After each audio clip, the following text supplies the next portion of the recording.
La première question, on nous demande de calculer les rayons du premier et du second niveau de l'atome d'hydrogène et des ions hydrogénoïdes, l'hélium, lithium et le bore.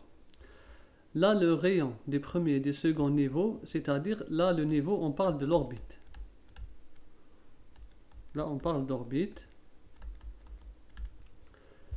Et quand on parle de premier et de second niveau, le symbole, c'est le 1. Le 1, c'est un nombre entier. Le premier niveau, c'est 1. Et le deuxième niveau, c'est le 1 égale à 2. Donc là, c'est le premier niveau. Et là, c'est le deuxième niveau. Pour l'atome d'hydrogène et pour les atomes hydrogénoïdes.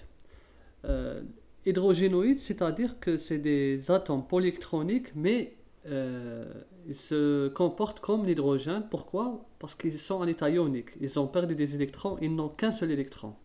Donc ils sont similaires à l'atome d'hydrogène. Un hydrogénoïde, c'est comme l'hydrogène d'un point de vue charge. On va commencer. Bon, le rayon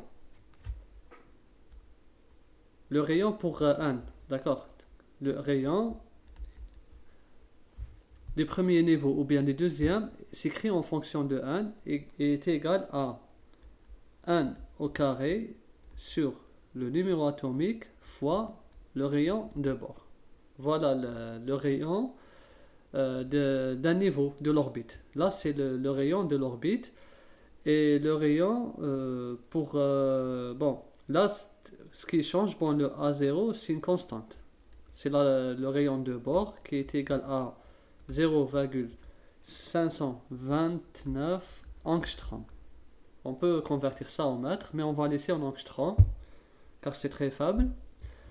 Pour le Z, si c'est l'atome d'hydrogène, c'est 1. Donc le rayon, pour chaque orbite, c'est juste 1 au carré fois A0. Mais quand c'est un hydrogénoïde, le Z, il est important. Parce qu'un hydrogénoïde, son numéro atomique est différent de 1. Juste pour avoir un aperçu, une image de rayon, dans le modèle de Bohr, on schématise un atome comme celui-ci. Là, c'est le noyau, la charge plus. Là, c'est la charge plus. Et autour de ce noyau gravitent des électrons de charge moins. Ensuite, les électrons ne peuvent pas se trouver n'importe où, mais ils se trouvent sur des trajectoires bien déterminées. La première trajectoire, ici en orange, c'est la trajectoire ou bien l'orbite de niveau 1. C'est un 1. Là, c'est ground state, c'est-à-dire fondamental. C'est l'état le plus stable. L'état le plus stable. Ensuite, il y a des électrons qui se trouvent sur l'orbite du niveau 2. L'orbite du niveau 2, c'est moins stable. Là, c'est moins stable. Donc là, c'est l'état excité. Et là, c'est l'état fondamental. L'état fondamental. Car l'électron est sur un niveau stable. Et là, l'électron il est sur un niveau moins stable. Et plus qu'on augmente dans le niveau, c'est-à-dire plus on s'éloigne des noyaux. Regardez la distance là et là et là, c'est différent. Donc plus la distance augmente et plus l'énergie diminue. Voici. Donc l'énergie augmente dans le sens de l'éloigner, c'est-à-dire quand on s'éloigne de l'éloignement du noyau.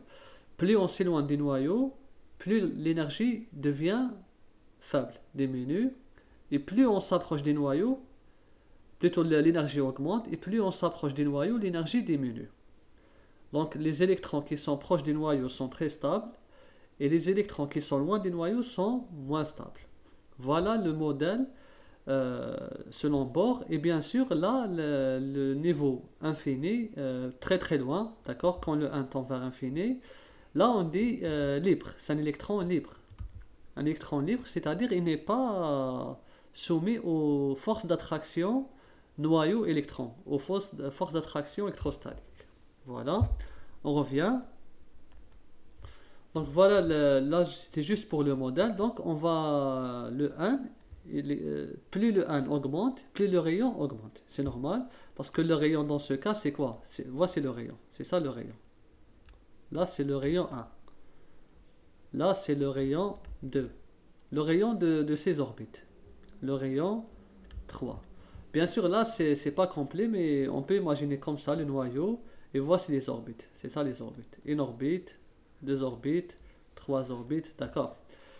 Et bien sûr, les études après le modèle de Bohr, ils ont trouvé que l'orbite n'est pas totalement circulaire, mais plutôt elliptique. Elle n'est pas très très circulaire.